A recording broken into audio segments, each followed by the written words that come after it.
My daughter's husband thought Ravenshade Manor held secrets he could steal. He believed I was nothing more than an old man too tired to notice what went on around me. But when he crept into my study at night and reached for the vault key, he triggered a trap he never expected. What followed was a shocking betrayal, a desperate plan fueled by dangerous debts, and a glittering downfall that exposed his true nature. This is the story of how I turned suspicion into proof and how Ravenshade itself became the stage for justice. Before we begin, make sure to like this video, subscribe to the channel, and leave a comment with your thoughts. Now, let me take you inside Ravenshade Manor, where this unforgettable night began.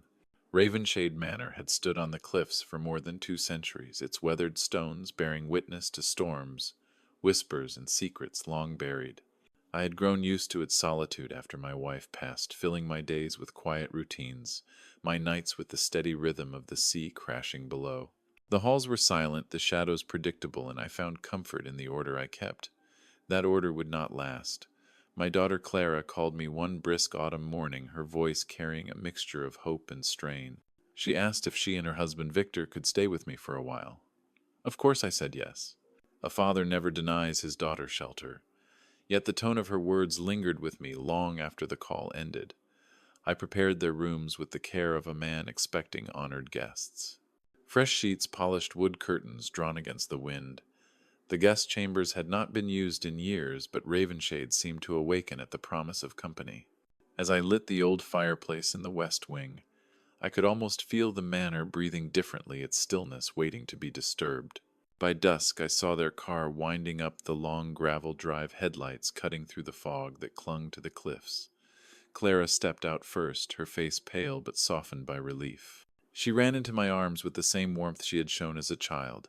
She thanked me over and over as though she feared I might change my mind. Victor followed more slowly, closing the car door with measured care. He was tall, his shoulders squared, his expression polite but watchful. When his hand met mine, his grip was firm, his eyes already scanning the manor behind me. It was not the gaze of a man appreciating family heritage. It was the look of someone appraising value. Inside, Clara clung to familiarity. She walked the halls with fondness, recalling memories of childhood games, holiday dinners, and secret hiding spots in the vast corridors. Her laughter echoed against the stone, softening the edges of the manor. Victor, however, moved differently. He studied the ceilings, the heavy beams, the oil paintings that lined the stairwell. When we reached the great hall, he stopped in front of the carved oak doors that led to my study. His eyes lingered there a moment too long before he turned with that practiced smile of his. Dinner that evening was quiet at first, broken only by Clara's attempts to fill the silence with cheerful recollections. She spoke of the village below, of neighbors she hoped to see again, of the comfort of returning to a place that had always felt safe. Victor nodded along, offering small comments, but his attention seemed fixed on me. He asked about my health, my routines, even whether I found the manor difficult to manage alone. His tone was casual, but beneath it I sensed calculation. Each question was like a stone tossed into still water, waiting for the ripples to reveal what lay beneath. Later, as Clara settled into the guest room, Victor lingered in the hall. He asked about the history of Ravenshade, about the stories he had heard in town. People say this manor hides secrets, he said lightly. Perhaps a vault treasures tucked away by ancestors. I gave a small laugh, though the weight in his tone left me uneasy. Tales grow taller with each telling, I replied, before excusing myself for the night. His smile remained, but his eyes followed me with a sharpness that betrayed more than idle curiosity. Sleep did not come easily that night. The manor, usually so still, seemed restless. I thought I heard soft steps in the corridor, the faint creak of floorboards that had no reason to groan. Perhaps it was the sea wind or my own unease. Yet when I rose at dawn to walk the halls, I noticed subtle things. A candle moved from its usual place. A window latch unfastened, though I had locked it. Small details, but in Ravenshade I knew every corner. Disorder was not welcome here, and the manor rarely lied.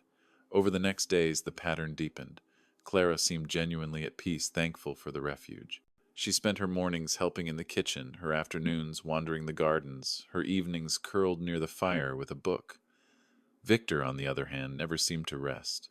He wandered the halls at odd hours, asking questions about locked doors, about my study, about the great chest that stood beneath the staircase. His remarks carried an edge of persistence disguised as friendly interest, but weighted with something darker.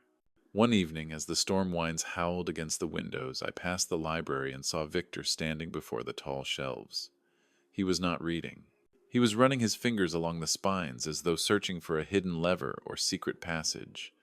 When I stepped inside, he turned quickly, holding a book he had not opened. His smile came easily, but the flicker of annoyance in his eyes revealed more than words. I asked if he needed anything. He replied that he had always admired the way old houses held mysteries. Then he placed the book back upside down and left the room without another word. Clara noticed none of this. Or perhaps she chose not to. Her loyalty to her husband was strong, and she defended his every quirk. She believed his job loss had been sudden and unfair, a cruel twist of fate. She trusted him when he said they only needed a short stay, that better days were just ahead. I wished I could share her faith.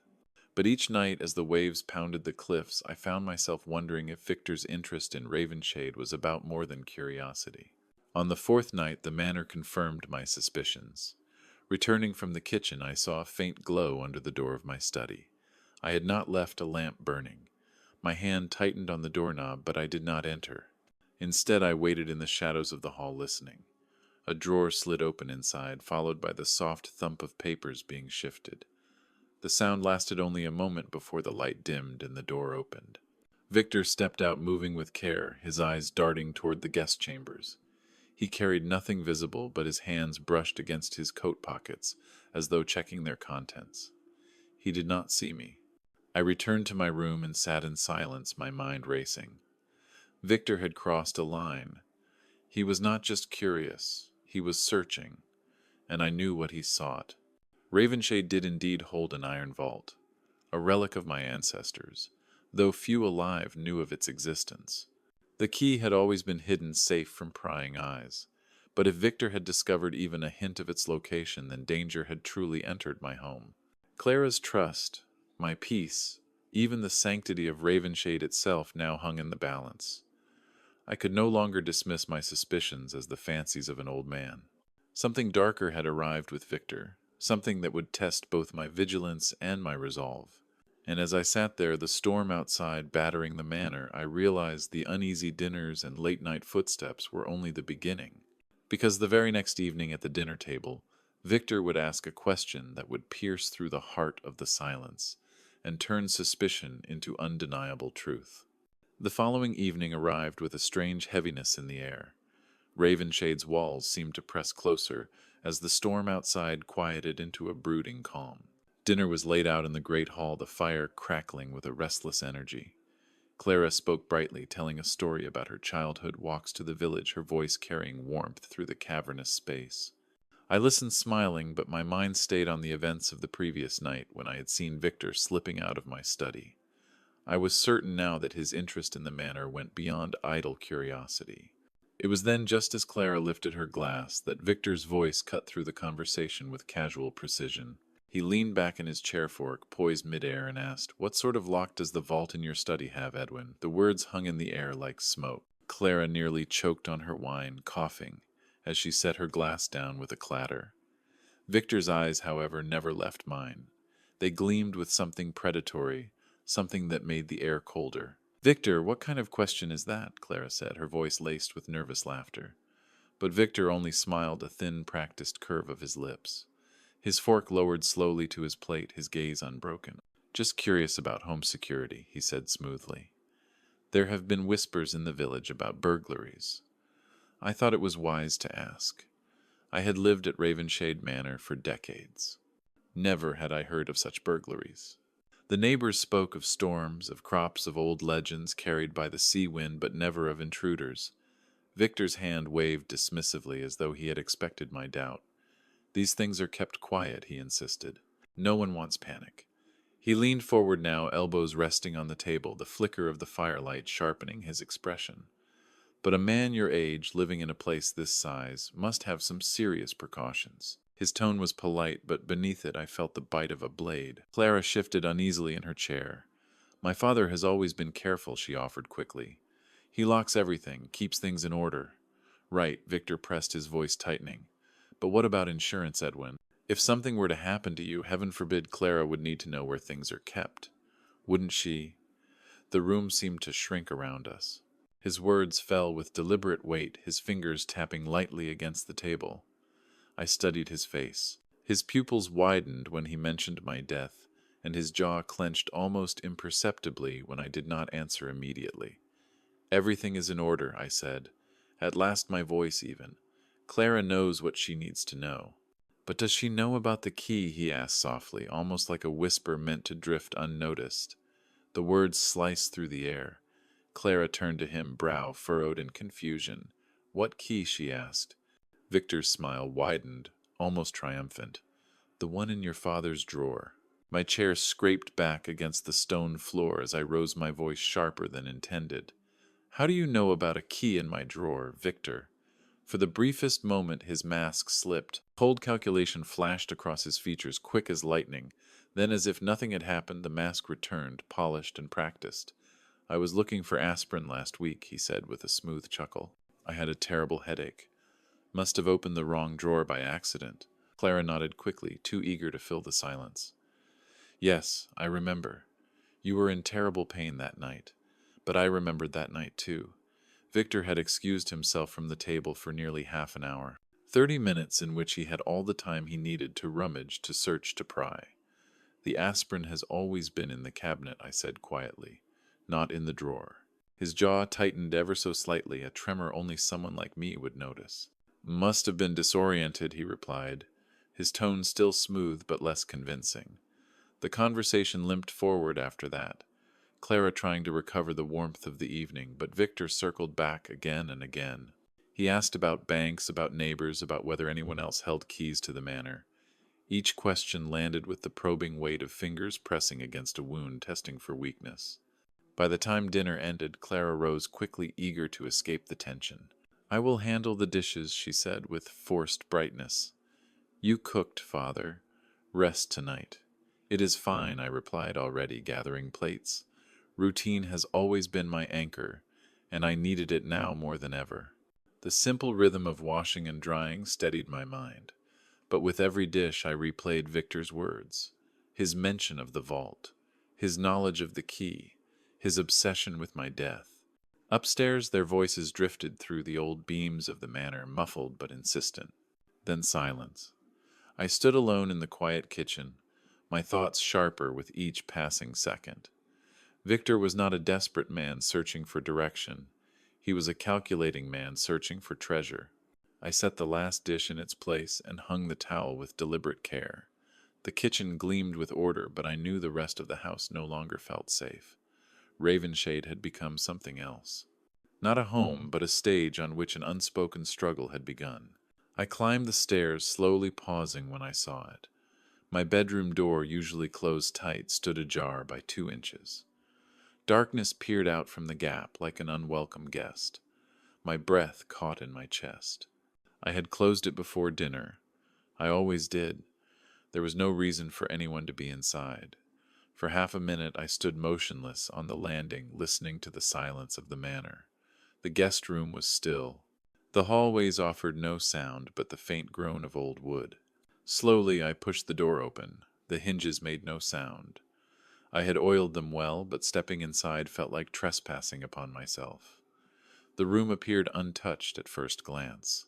The bed neatly made my reading glasses where I had left them, the lamp tilted at its usual angle. Yet to a man like me, trained to notice what others overlooked, the signs of intrusion were plain. The closet door opened just enough to irritate my orderly habits. The dresser drawer not sitting flush against its frame. A folder corner peeking out where it had not been before.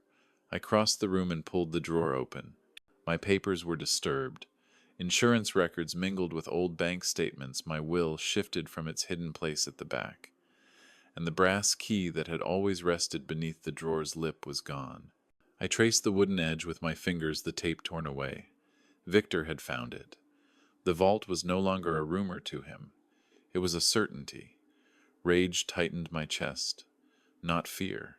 He believed me blind, a relic too old to see what was plain. He thought he had time that I would not notice. But I did. I saw everything. I closed the drawer as it was careful to disturb nothing further. Let him believe he still had the advantage. Let him think his secret safe. He did not know the trap was already closing, for now silence was my weapon, and patience. I would wait, I would watch, and when the time came, Victor would reveal the true depths of his betrayal. That night, as the waves clawed at the cliffs and the manor groaned with the weight of centuries, I lay awake in the dark. Every creak, every whisper of wind carried with it a new suspicion. It was near midnight when I heard him again. Footsteps heavy and deliberate crossed the floor below, then the faint murmur of his voice. A phone call, quiet, secretive, the kind of call a man does not want overheard.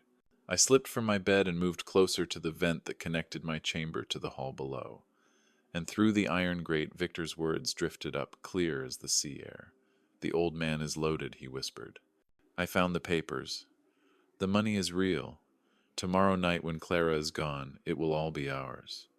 The storm had passed by morning, leaving Ravenshade wrapped in a damp stillness.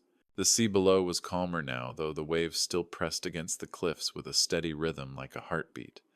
I moved through my usual routine, but nothing felt usual anymore. Every corridor seemed to watch me. Every window seemed to listen. The manor had always been my ally, a fortress of solitude, but now it felt unsettled, as though it too sensed the presence of a man who did not belong. I tried to keep my expression neutral when Clara greeted me at breakfast. She sat at the table in her robe, her hair loose around her shoulders, smiling with the warmth of a daughter relieved to be home. Victor arrived minutes later, refreshed, confident, as if the previous night's whispered phone call had been nothing but a dream. He greeted me politely, his smile a little too broad, his eyes a little too sharp. The three of us sat together as we had each morning since their arrival, but the conversation had shifted. Clara spoke of errands of the village market, of her plans to organize the boxes they had brought with them. Victor joined in, but each time he spoke, his words seemed measured, his questions deliberate. He asked where I kept spare candles, whether the manor had ever lost power, whether the cellars extended beneath the cliffs. He pretended curiosity, but I could hear the intent behind his voice. He was mapping Ravenshade in his mind, piece by piece, searching for the path to his prize. When breakfast ended, Clara disappeared upstairs to begin sorting through their belongings. Victor claimed he had phone calls to make about job prospects. That left me alone, which was precisely what I needed. I climbed the stairs to my bedroom with a heaviness in my chest.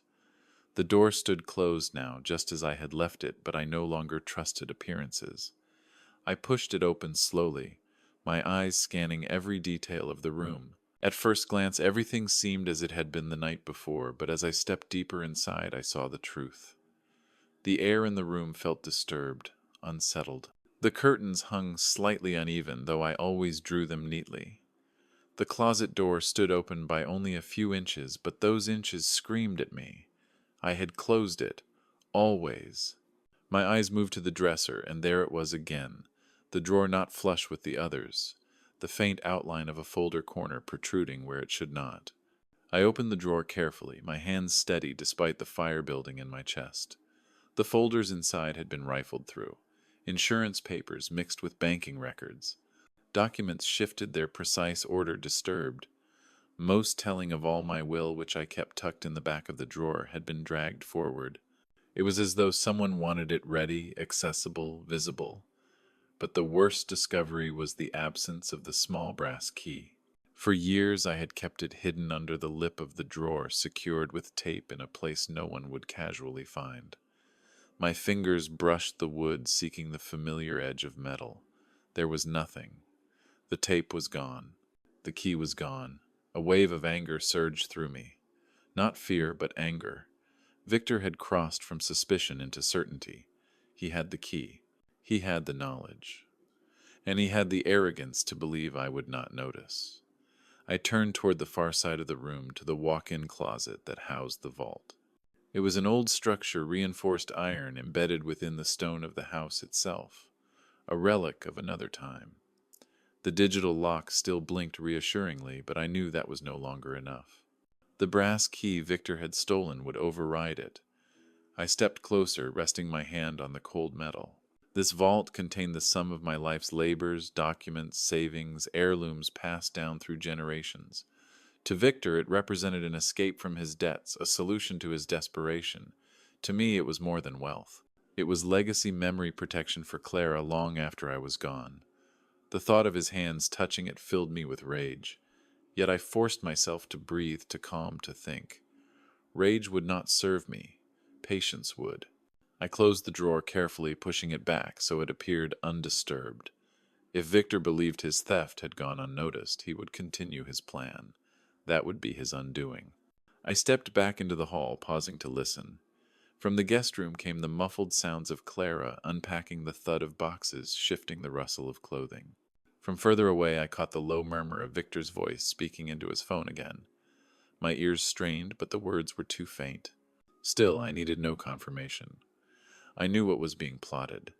The day passed slowly, every moment thick with tension. I kept to my routines, deliberately giving Victor no reason to suspect I had discovered his intrusion. Clara noticed nothing, her world still built on trust and love. But beneath the surface, the manor vibrated with a quiet war between Victor's greed and my vigilance. That night I lay in bed fully awake, my eyes fixed on the dark ceiling. The manor's familiar sounds surrounded me, the creak of wood, the sigh of the wind, the distant echo of the sea. But at 1147 a new sound joined them. Footsteps deliberate and heavy moving across the living room floor below. I stilled my breathing, forcing myself to remain motionless. Then I heard it. Victor's voice hushed but urgent. "Yes, it is me," he whispered. "Everyone is asleep. The old man is loaded. I found the bank papers, the investments. We are talking serious money." My blood ran cold. He was not speaking in speculation. He was speaking in certainty. He knew. "Tomorrow night," he continued, "Clara has her book society meeting. She goes every week from 7 to 9. That is when we strike." I rose, silently retrieved my phone from the nightstand, and opened the recorder. The evidence was falling into my hands. "I already have the vault key," Victor said, his voice clearer now. "The fool keeps everything important in there. Cash, jewels, more bank records. We cannot wait. My debts will not wait." Debts. At last, the truth. He was not just greedy. He was desperate. Gambling creditors, dangerous men pressing down upon him. And he had chosen to drag Clara and me into his downfall. His voice grew sharper. "By Thursday we will be gone. I will tell Clara I found a job in another city. She will not question it. We will disappear before the old man knows what hit him." Rage burned in me, hot and steady, but I forced my hands to remain still as I clutched the phone. I needed him to keep talking. "The beauty of it," he said, "is he will never suspect family. Even if he notices something missing, Clara will convince him he misplaced it. You know how old people get with their memory." The words stabbed deeper than any knife. Old people. He thought me weak, blind, forgetful. He thought my daughter would be his shield, his excuse, his cover. When the call ended, silence filled the manor once more. But it was no longer the silence of peace. It was the silence of a storm gathering, of betrayal sharpening into action. I slipped back beneath the covers, my phone still recording, my mind burning with clarity. Victor believed he held the advantage. He believed I was helpless. He was wrong. Tomorrow night he would move against me. And tomorrow night I would be ready. Sleep did not come to me that night.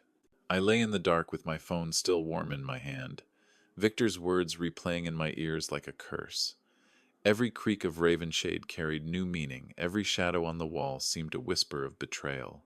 I had lived alone here for so long that I knew the sound of each settling beam, each gust of wind against the stone.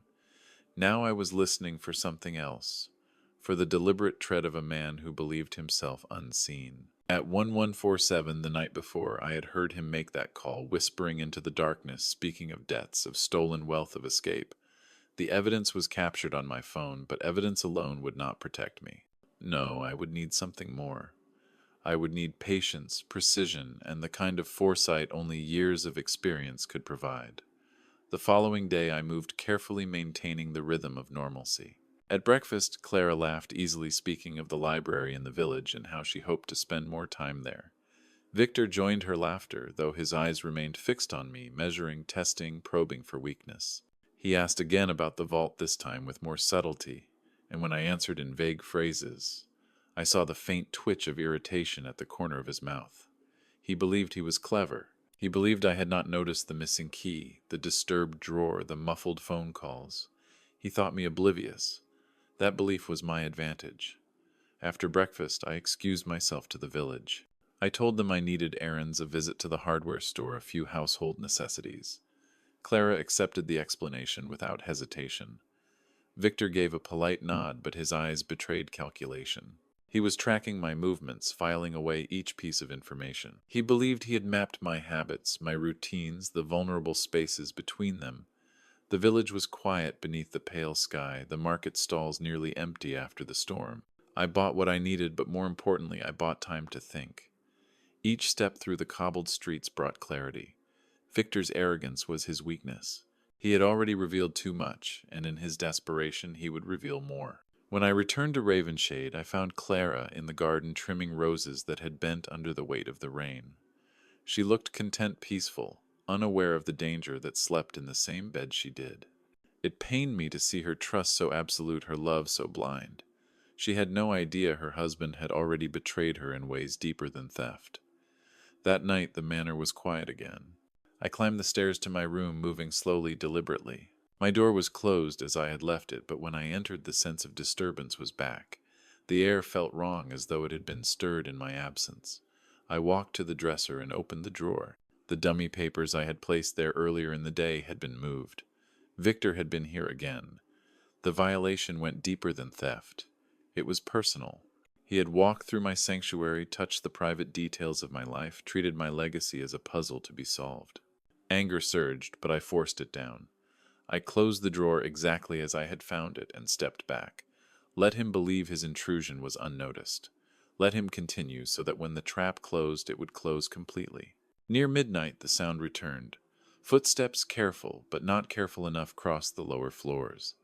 I rose silently, moving to the old iron vent in my bedroom that connected to the living room below. Sometimes sound carried through Ravenshade's bones, and tonight it carried perfectly.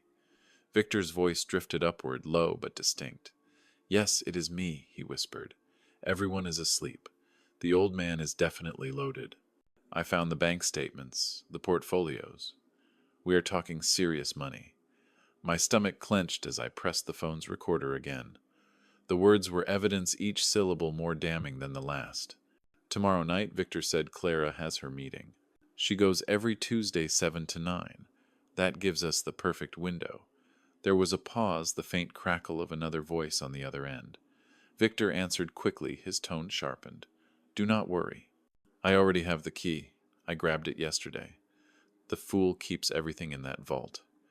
My hands trembled with fury, but I steadied them. His arrogance blinded him. He thought me defenseless, yet every word was being preserved. "Look," he continued, "I know the timeline is tight, but my debts are not going away. These men are not patient. This has to happen now." His voice hardened with desperation, and for the first time I heard fear behind the bravado. These were not ordinary debts. They were debts owed to dangerous people, men who would not hesitate to collect in blood if coin was not offered. Then came the words that pierced me deeper than any blade. "David is just a lonely old man," Victor sneered. "Grateful for the company, he has no idea what is coming." I gritted my teeth against the rage, forcing myself to remain silent to listen. "The beauty is, he will never suspect family," Victor went on. "Even if he notices something missing, Clara will convince him he misplaced it. You know how old people are with their memory. Old people. He dismissed me as weak, as forgetful, as helpless.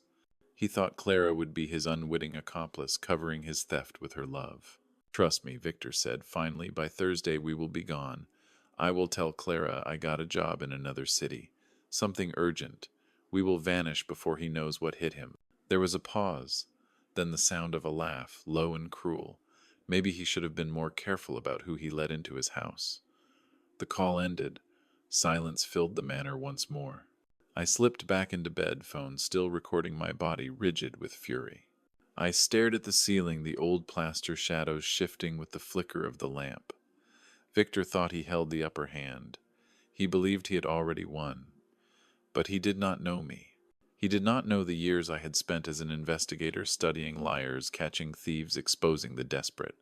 No, Victor had made a grave mistake.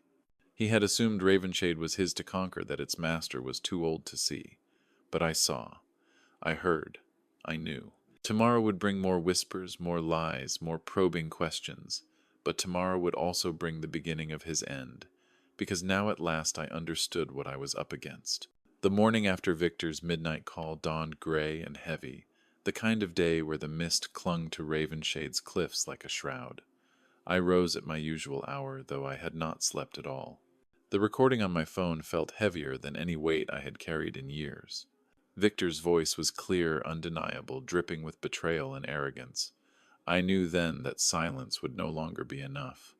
I would need to gather every shred of evidence before moving against him. I brewed coffee in the kitchen, the bitter steam rising in thin curls, and set the table as I always did. Clara appeared first, her hair tied neatly, her robe drawn tight against the chill. She smiled at me, her expression soft, grateful, entirely unaware that the man she trusted most was planning to rob us both. She poured her coffee and began to chatter about the errands she had planned for the day, her voice full of small hopes for a future she believed was secure. Victor came next. He entered with an ease that made my stomach twist. His smile practiced, his posture relaxed. He greeted us warmly, but behind the mask I saw calculation. He studied me as I moved about the kitchen, his gaze lingering on every gesture. I set his cup before him and watched as he leaned forward. "Beautiful morning," he said casually, though his eyes searched mine for weakness. "What is everyone's plan today?" I answered with deliberate vagueness. "The usual, perhaps a trip to the village, maybe the bank. Nothing exciting." At the mention of the bank, I caught the faint twitch in his face.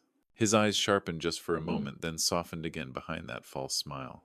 "Everything all right financially, Edwin?" he asked, his tone carrying false concern. Clara laughed lightly, brushing the question aside. "Father is old-fashioned," she said. "He likes to check his accounts in person." "Habit. Not paranoia," I corrected gently. "Carefulness. You cannot be too careful these days." Victor nodded enthusiastically. Too enthusiastically. "Of course. Absolutely. Identity theft is everywhere. Online scams. It is dangerous for someone your age." His words were coded in concern, but underneath I heard the sneer, the dismissal. He wanted me to feel vulnerable, fragile, dependent. He wanted Clara to see me that way as well. Then he shifted again, leaning forward, his voice lowering as though he were offering helpful advice. "Speaking of careful, I was thinking about your security here. This manor is quiet, but it is large. A man alone in a place like this, with valuables inside, ought to be prepared." Clara frowned. "It is perfectly safe here," she insisted. "Father has lived here for decades without trouble." Victor ignored her. His eyes stayed locked on mine. "You mentioned a vault, did you not, Edwin? Is that where you keep your important documents?" "Some things, yes," I replied evenly, though I could feel the weight of his stare pressing into me. "What about cash?" he pressed. "In times like these, it is wise to keep something on hand. If banks failed or power was lost, you would need emergency funds." I sipped my coffee slowly, letting silence answer him first. Then I said simply, "I have what I need." Frustration flickered across his face before the mask returned. He tried a new tactic. "You mentioned the other day that you are a heavy sleeper. That must be comforting. Some older folks cannot rest properly." I had mentioned no such thing, but I nodded anyway. "Oh yes. Once I sleep, I do not stir until morning, especially with the pills my doctor prescribed." Victor's posture changed. His shoulders eased, his expression lightened. He thought he had won a secret, that I would be helpless once those pills carried me into deep sleep. I allowed the lie to settle, though fury burned inside me. "I think I will rest early tonight," I said, rising from the table. "Family activity has made me more tired than usual." Clara smiled warmly. "You deserve it, Father." Victor's eyes gleamed. "Yes, you need your rest. Sleep well." I excused myself, leaving them in the kitchen, but not before I saw him glance toward the stairs, toward my chambers. He was already planning, already mapping the hours until nightfall. The rest of the day unfolded in tense normalcy. Clara busied herself with her boxes, humming softly as she worked. Victor claimed to be making calls about jobs, but I knew better. I watched him through the reflection of glass cabinets, saw him scanning the house when he thought no one noticed. He lingered too long in the hall near my study. He stepped quietly into the library, running his hand across the shelves as though searching for a hidden lever. I kept my expression calm, but my thoughts turned like storm clouds. I pieced together what I had learned in these weeks. Victor had not lost his job in a wave of layoffs, as Clara believed. No, he had been dismissed for embezzlement, though she knew nothing of it. The letters that had begun arriving in the post were not harmless updates. They were warnings collection, notices, demands. His gambling debts were mounting, his excuses unraveling, and Clara remained blind, her faith unbroken. I remembered the first day they had arrived, their U-Haul parked crooked and the drive boxes stacked high. Clara had embraced me, thanking me with tears in her eyes. But Victor's eyes had not softened. He had scanned the manor then too, appraising its value, calculating its secrets. Even then I should have seen. Now I could see clearly. The web he had spun was built of lies woven tight around Clara to keep her compliant. He handled their finances, told her little, soothed her doubts with false promises. She trusted him completely, even as he dug them both into ruin.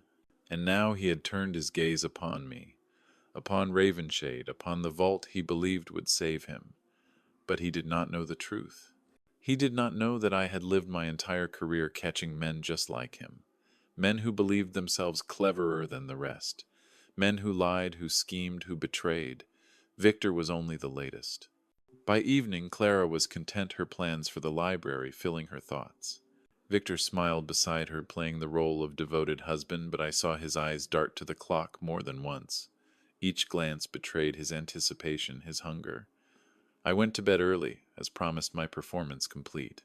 I changed into night clothes, dimmed the lamp, and climbed into bed, though sleep was far from me. I lay still, every sense sharpened, every sound magnified. Hours passed. The house settled. The waves crashed against the cliffs. Then at last I heard it. The careful tread of footsteps moving across the floor. Not Clara's light step, but Victor's deliberate weight. He was awake. He was moving. I stilled my breathing, feigning the heavy rhythm of deep sleep, while my phone rested beneath my pillow, ready to record. The moment of truth was coming. And as I listened to the slow creak of floorboards drawing nearer, one thought filled my mind. The trap had to be set. The web he had spun would collapse. Tomorrow I would begin building the snare that would reveal him for what he truly was. The manor was silent that night, save for the endless hum of the sea beyond the cliffs. I had spent the previous days preparing, crafting my plan with patience and precision. The decoy key rested in its oak chest, polished to a gleam that would tempt greedy eyes. The hidden camera in the antique clock ticked softly, its lens fixed upon the study. The alchemical powder, shimmering and fine as frost, waited in the chest's lining, ready to mark the hands of any intruder who dared touch it. I had told Clara I was tired, and turned in early, retreating to my room. She believed me, offering a kiss on my cheek before she joined Victor for tea in the parlor. Her trust in him remained unshaken, even as the trap closed around him. It pained me, but I knew truth could not be told in whispers. It had to be revealed in light, undeniable, inescapable. The hours stretched long. I lay in bed with my eyes closed, my body still, my breathing deep and steady, like a man lost in sleep. Yet my mind was sharp, alert to every sound the old house made. The creak of beams, the sigh of wind, the distant call of gulls. And then at 2:30, a new sound emerged. A door opening. A step, deliberate, cautious, moving across the hall. Victor! He moved with care, but not the kind of care born of respect. It was the careful step of a thief, one who had mapped each board to avoid a groan of wood. His shadow flickered against the faint light spilling from a lantern in the corridor. I kept my eyes closed, my body still. Let him believe I was sleeping, helpless, blind. The steps faded. A door closed. Silence returned, but it was a silence charged with tension, like the air before a storm. I rose slowly from my bed, soundless as a cat, and moved to the vent that overlooked the study below. Through the narrow grate I saw him. Victor stood in the study, lantern in hand, his face gleaming with sweat and anticipation. He set the light on my desk and moved straight for the oak chest. His movements were purposeful, practiced. He had imagined this moment many times. The chest was heavy, its carved wood dark with age, its brass fittings gleaming faintly in the lantern light. He ran his hands over the surface, almost reverently, before crouching to unlock it. His hand closed around the decoy key. He drew it out, his face breaking into a triumphant smile, his chest rising with a breath of victory. He whispered to himself, barely audible, "Yes, finally." Then he placed the key into the chest lock. The mechanism clicked, and in that instant the powder burst. A cloud of shimmering dust exploded into the air, fine, as ash glittering like 1,000 tiny stars. It clung to Victor's hands, his clothes, his face. He staggered back, coughing his eyes wide with shock. The more he wiped, the more it smeared, spreading across his skin, until he glowed under the lantern light, like a thief caught in celestial fire. I watched from above, my heart steady, my mind clear. The trap had worked. Victor turned wildly, glancing toward the door, toward the window, his breath ragged. He muttered curses under his breath, clutching the decoy key as though it might still hold salvation. He stumbled to the desk, searching for a cloth to wipe the glitter away, but the powder only spread further, marking every surface he touched. And then came the sound of another door. Clara's door. Her footsteps quick, light, alarmed. She appeared at the top of the stairs, her robe drawn tight, her face pale with confusion. Victor froze his lantern, casting him in a halo of shimmering dust. Clara gasped, her hand flying to her mouth. "Victor, what are you doing?" she cried. For a moment the silence was absolute. Victor's face contorted, searching for words for a lie that could hold against the truth she was seeing.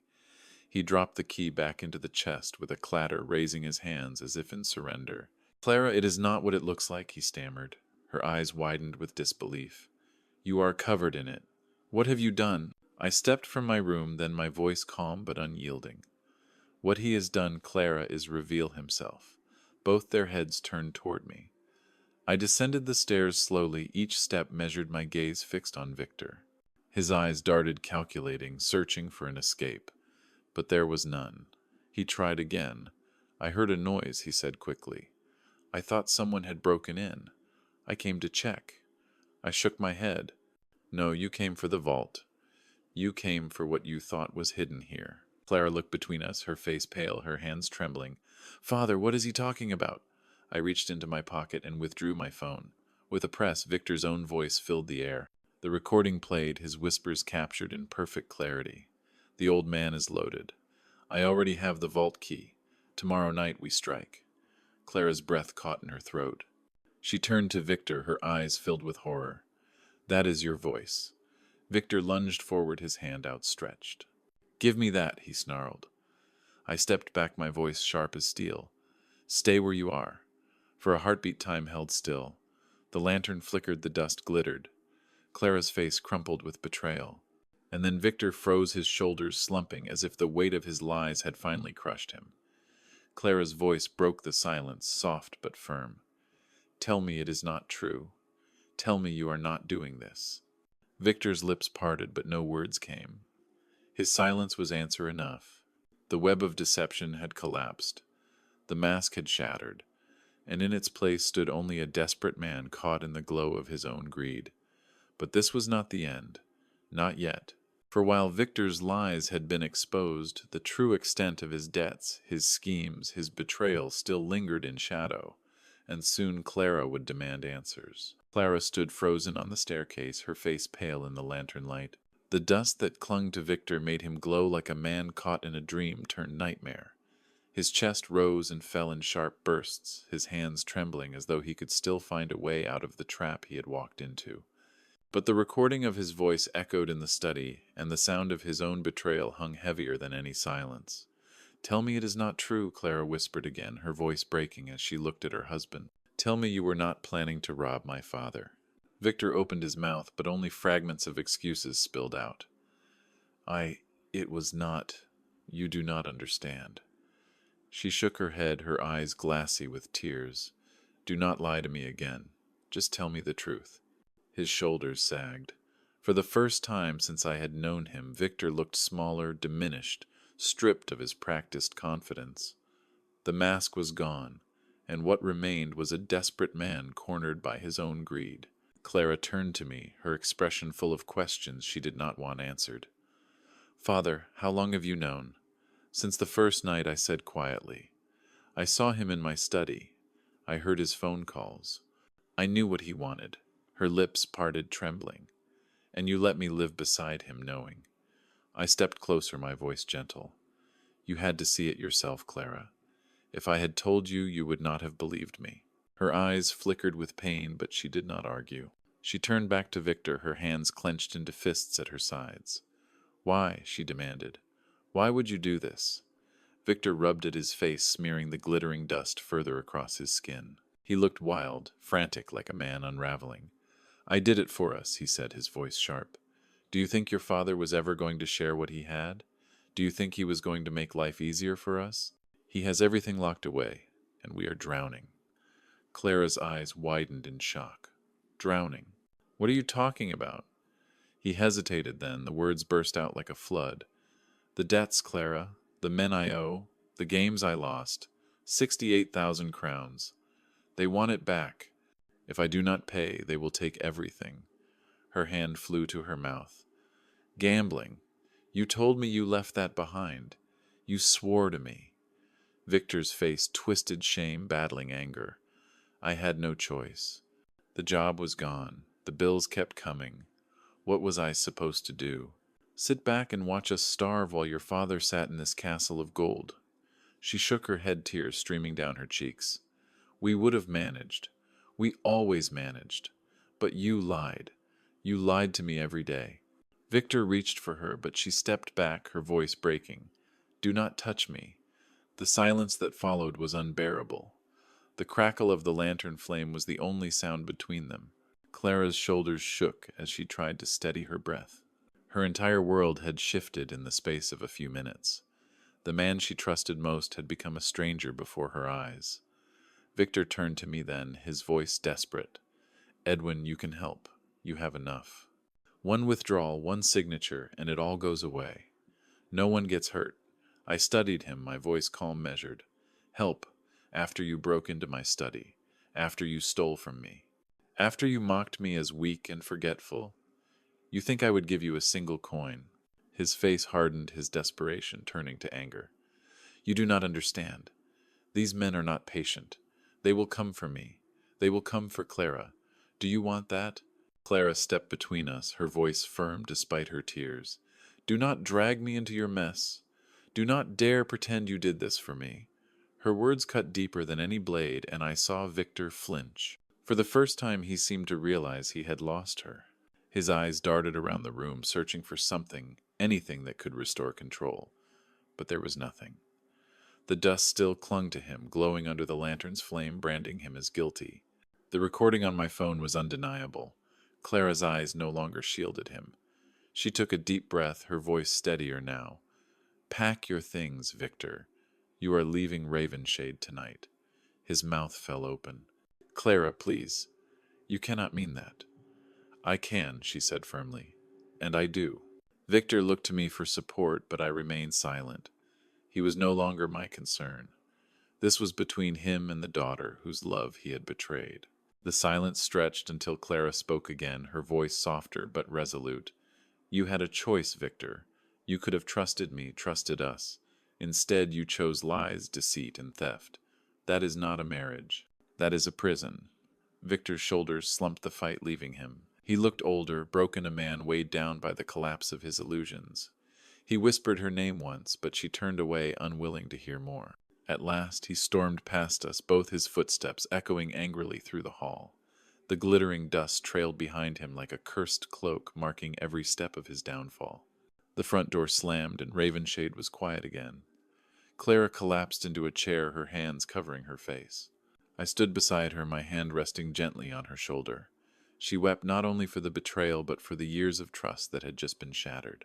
We sat like that for a long time, the silence of the manor pressing around us. At last she lifted her head, her eyes red and swollen.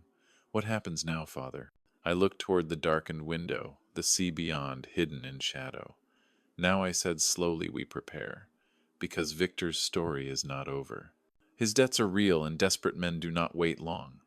Clara's breath caught her eyes wide with new fear. You mean they might come here? I nodded grimly. Yes, and when they do, Ravenshade must be ready. The slam of the front door still echoed through the halls long after Victor had gone. Ravenshade felt different now, heavier, quieter, as if the manor itself was holding its breath. Clara sat slumped in the chair, her face pale, her eyes rimmed with tears that refused to fall. I stood near the hearth, staring into the flames, my mind running through every possibility of what might come next. Victor was gone from the house, yes, but not from our lives. His shadow lingered, his debts lingered. And men who lent money to desperate gamblers did not simply forget. Hours passed in tense silence. Clara finally rose, her hands trembling as she held her teacup but never drank. At last she whispered, "Do you think he will come back?" I turned to her slowly. "He will," I said. "Not because he wants to, but because he has nowhere else to go." The prediction proved true sooner than either of us expected. By dawn, the heavy knock at the door rattled Ravenshade's old iron hinges. Clara jumped, spilling her tea across the table. I motioned for her to stay back as I moved to the door. The knock came again, harder this time, insistent. When I opened it, Victor stood there. His clothes were wrinkled, his face drawn, his eyes wild from lack of sleep. He looked like a man who had been wandering all night, chased not by wolves but by his own mistakes. The glittering powder still clung faintly to his coat, a ghostly reminder of the night before. Clara appeared at my side, despite my warning. Her voice was cold, steady. "Why are you here?" Victor's hands shook as he lifted them, palms out, as though surrendering. "Clara, please. I have nowhere else to go. They are after me." She flinched as if struck. "Who?" she demanded. "The men I owe," he admitted. "The ones I told you about. They are not patient. They know about you, about your father. If I do not pay them soon, they will come here." Clara's breath caught her face, paling further. "You dragged us into this," she whispered. I stepped forward, my voice sharp. "You will not bring them to Ravenshade." Victor's eyes darted between us, desperation spilling from him in waves.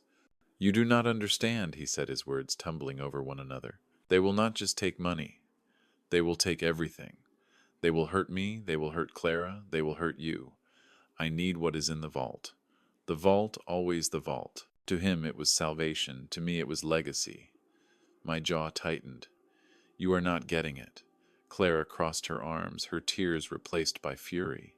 "You gambled away our lives, Victor. You lied to me, to my father. And now you want us to pay your debt." Victor dropped his head into his hands. 68,000 crowns, he muttered. "That is all. Just 68. Clara stared at him, stunned. "You ruined everything for 68,000. His voice cracked. "It was supposed to be more.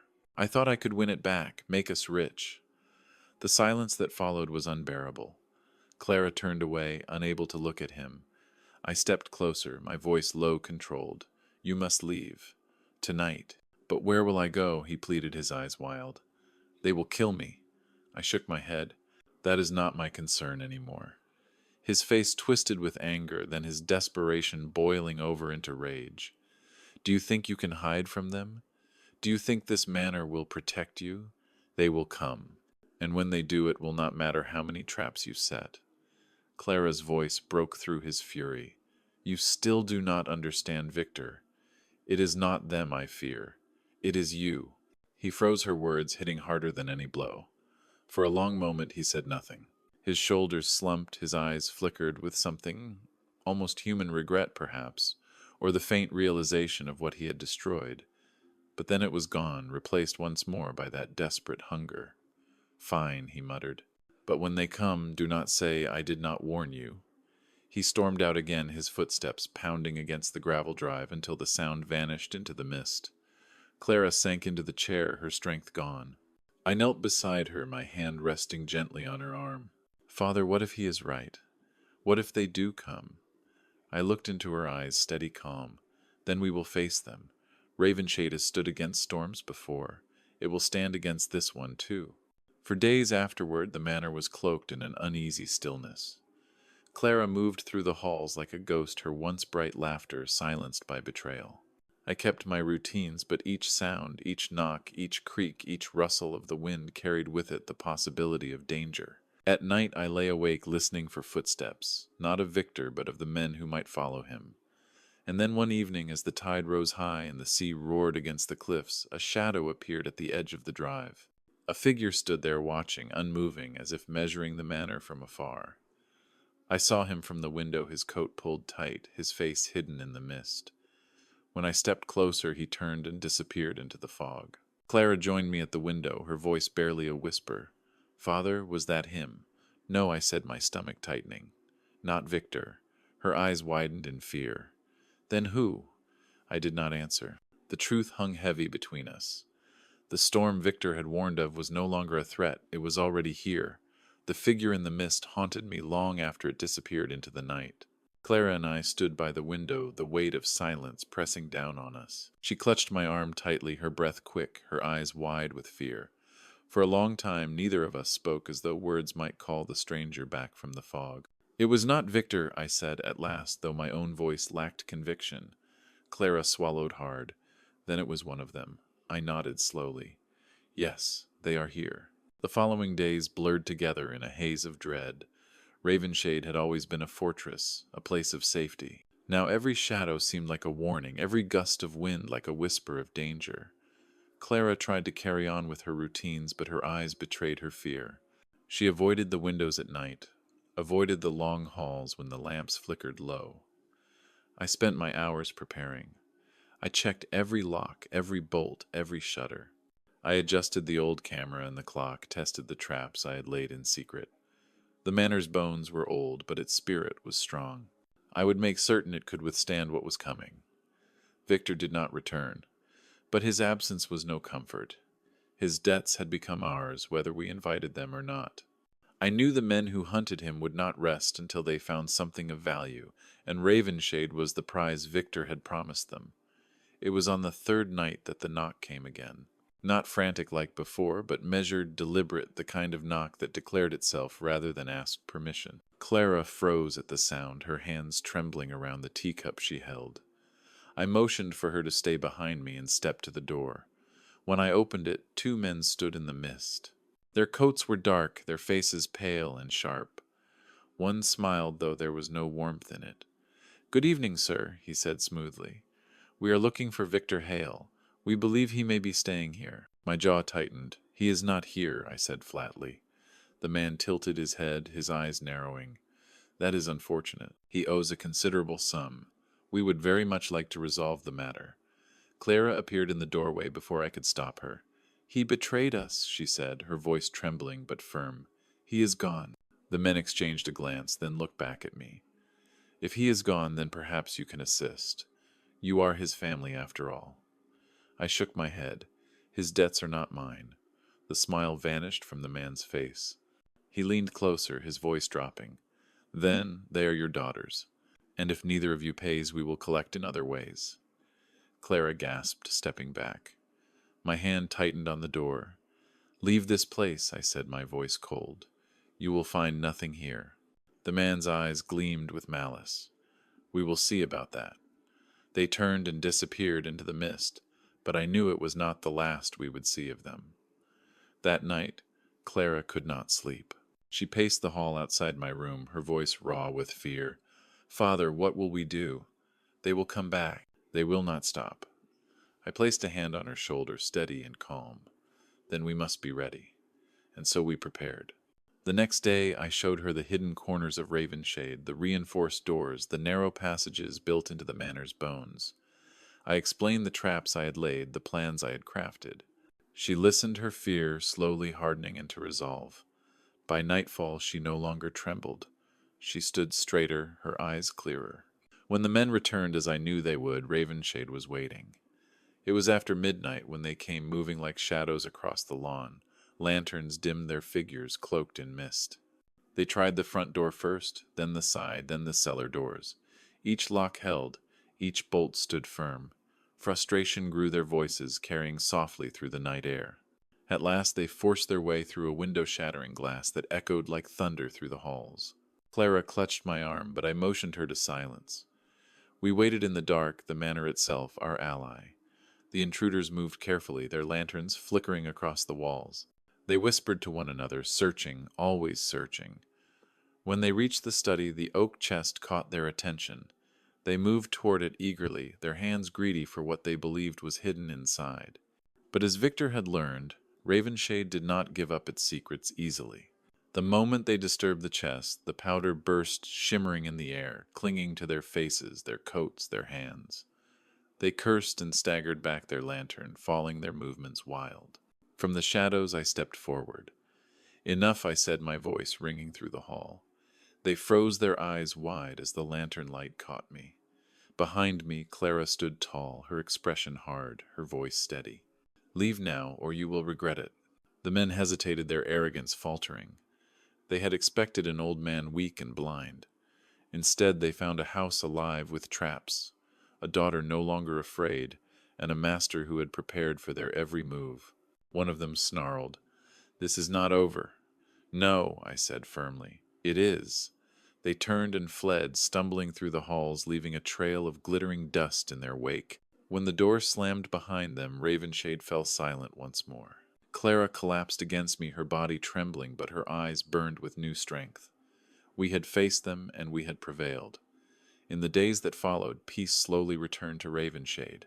The shadows felt lighter, the silence no longer heavy with dread.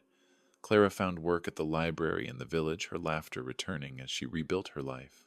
The neighbors spoke in hushed tones about the strange events at the manor, but their whispers carried more admiration than fear. Victor never returned. Perhaps he was swallowed by his debts. Perhaps he fled to some distant place where his lies could still shelter him. It no longer mattered. Ravenshade was free of him. One evening, as the sun dipped low and the waves shone red beneath the sky, Clara joined me by the fire. "Thank you, Father," she said softly, "for everything." I looked into the flames, my voice quiet but firm. Ravenshade will always protect its own. But sometimes protection means letting truth come to light, no matter how painful. She nodded, her eyes clear, her spirit unbroken. And in that moment I knew the manor was not just a fortress of stone. It was a place of renewal, of strength, of justice. This tale of Ravenshade Manor is more than a story of betrayal and traps. It is about the importance of vigilance, the danger of unchecked greed, and the resilience of trust once it has been tested. It reminds us that deception may glitter for a moment, but truth always shines brighter.